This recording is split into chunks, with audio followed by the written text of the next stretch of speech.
Assalamualaikum warahmatullahi wabarakatuh.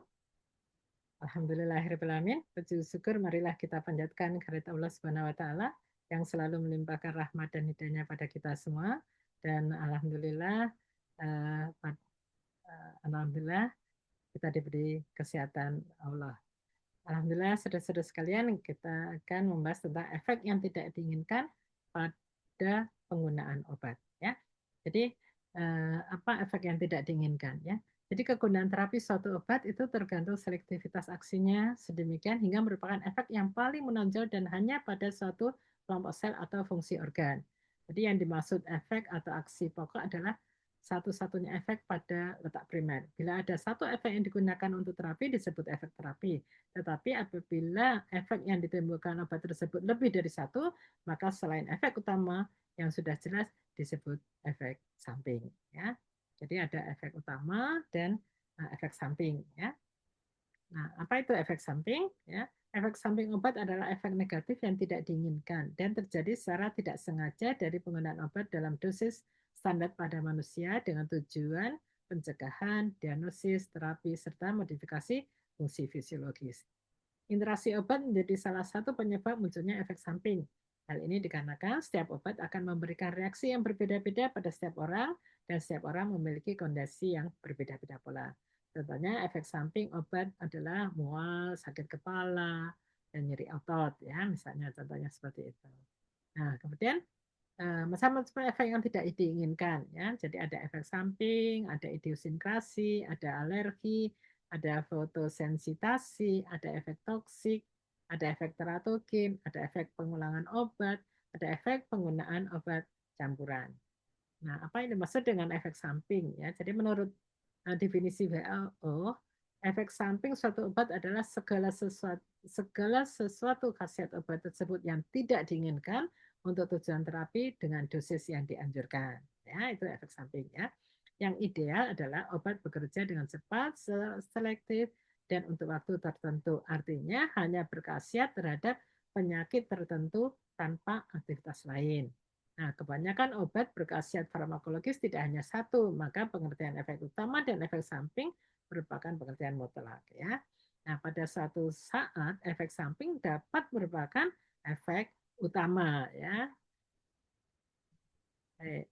Nah, apa itu idiosinkrasi? Ini merupakan peristiwa yang dimana efek obat yang diberikan secara kualitatif total berlainan dengan efek normalnya. Umumnya disebabkan adanya kelainan genetik pada pasien yang bersangkutan. Contohnya pada pengobatan malaria dengan primaquine dapat terjadi anemia hemolitik, ya, sel darah pecah mengakibatkan kurang darah. Atau terjadinya anemia aplastik pada penggunaan kloramfenikol diduga juga merupakan idiosinkrasi. Kemudian alergi ya. Bila mana seseorang diberikan penisilin secara lokal dapat terjadi absorpsi penisilin ke dalam darah dan akan mengikat salah satu protein dan terbentuk kompleks penisilin protein.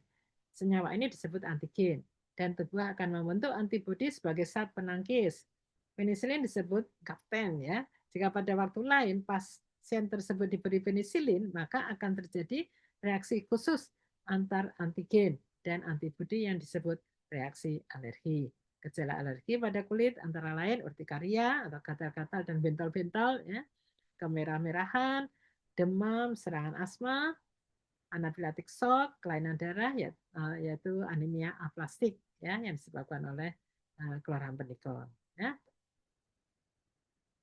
Nah, fotosensitasi ya, ini adalah kepekaan yang berlebihan terhadap cahaya akibat penggunaan obat terutama secara lokal. Dapat pula terjadi karena peroral.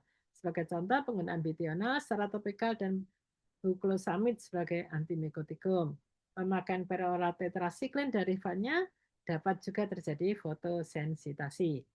Nah, untuk menghindarinya supaya jangan terlalu sering menggunakan obat-obat yang merupakan alergen kontak secara topikal seperti antibiotik, antiseptik, anestetik lokal, antimikotik, dan antihistaminik.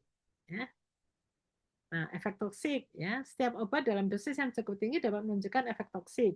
Bila dosis dikurangi, maka efek toksik dapat berkurang. Dikenal adanya beberapa macam dosis, yaitu dosis terapi. Ini adalah dosis yang mampu memberi efek penyembuhan. Kemudian dosis maksimum. yaitu apabila dilampaui kemungkinan dapat memberikan efek yang toksik atau letal. Ya, kemudian dosis letalis yaitu dosis yang bila diberikan pada pengobatan dapat menimbulkan kematian. Nah, apa itu efek teratogen ya? Efek teratogen adalah efek obat yang pada dosis terapeutik untuk ibu dapat mengakibatkan cacat pada janin seperti fokomelia, yaitu kaki dan tangan seperti singa laut ya, mata, telinga, saluran pencernaan dan saluran kemih rusak. Maka untuk ibu yang hamil muda dalam mengatasi mual atau morning sickness ini harus sesedikit mungkin menggunakan obat ya. Nah, efek pengulangan obat ya, pada pengulangan obat atau perpanjangan penggunaan obat ini dapat diperoleh efek-efek yang kurang disenangi atau tidak diinginkan sebagai berikut ya, misalnya reaksi hipersensitif. Ini adalah reaksi alergik yang merupakan respon abnormal terhadap obat atau zat di mana pasien sebelumnya telah kontak dengan obat tersebut yang berkembang timbulnya suatu antibodi ya, terjadi hipersensitif ya. Kemudian kumulasi. Ini adalah suatu fenomena pengumpulan obat dalam badan sebagai hasil pengulangan penggunaan obat, di mana obat diekstraksikan lebih lambat dibandingkan dengan absorpsinya. Dengan demikian, walaupun dalam pengulangan dosis terapi dengan adanya dosis terapi dapat terjadi efek toksik. Ya. Kemudian toleransi, ini adalah fenomena berkurangnya respon terhadap dosis yang sama dari obat. Agar terjadi efek terapeutik yang sama, dosis yang diberikan harus diperbesar secara terus-menerus. Ya, ini efek-efek yang tidak diinginkan. Ya. Nah, kemudian efek penggunaan obat campuran. Penggunaan obat campuran atau bersama-sama dapat menimbulkan efek pada pasien seperti berikut. Misalnya terjadi adisi, terjadi bila campuran obat atau obat-obatan yang diberikan bersama-sama menimbulkan efek yang merupakan jumlah dari efek masing-masing obat secara terpisah pada pasien. Ya, terjadi adisi. Ya, kemudian terjadi sinergi, yaitu terjadi bila campuran obat atau obat-obatan yang diberikan bersama-sama menimbulkan efek yang lebih besar dari jumlah efek masing-masing obat secara terpisah pada pasien. Atau terjadi potensiasi, yaitu terjadi bila campuran obat atau obat-obat yang diberikan bersama-sama dengan aksi proksimat yang tidak sama diberikan pada pasien menimbulkan efek lebih besar dari jumlah efek masing-masing secara terpisah pada pasien. Ya. Nah, kemudian ada antagonis, ini terjadi bila campuran obat atau obat-obat yang diberikan bersama-sama pada pasien menimbulkan efek yang berlawanan. Aksi salah satu obat menunjukkan efek berlawanan. Aksi salah satu obat mengurangi efek obat lain. Ya, itu antagonis. Kemudian interaksi obat adalah suatu fenomena yang terjadi bila efek suatu obat dimodifikasi oleh obat lain yang tidak sama atau efeknya sama dan diberikan sebelum atau bersama-sama. Ya, itu yang terjadi interaksi. Nah, saudara-saudara, jadi faktor-faktor yang mempengaruhi timbulnya efek yang tidak diinginkan ya antara lain dosis dan lama penggunaan, umur, kondisi fisiologis, interaksi obat dengan obat lain, pola makan dan gaya hidup, juga faktor-faktor genetik dan alergi. Ya. Baik, saudara-saudara sekalian. Nah, bagaimana mencegah munculnya efek samping obat? Ya, yang pertama, baca dosis dan aturan pakai penggunaan obat sesuai dengan yang tertera di leaflet atau yang diresepkan dokter.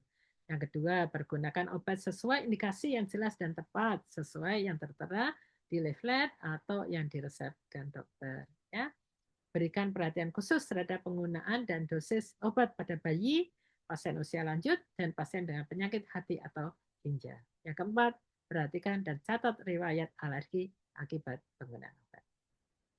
Itu saudara-saudara sekalian ya, jadi efek samping atau efek yang tidak diinginkan pada penggunaan obat ya. Terima kasih, selamat dan semangat belajar, semoga sukses selalu. Amin.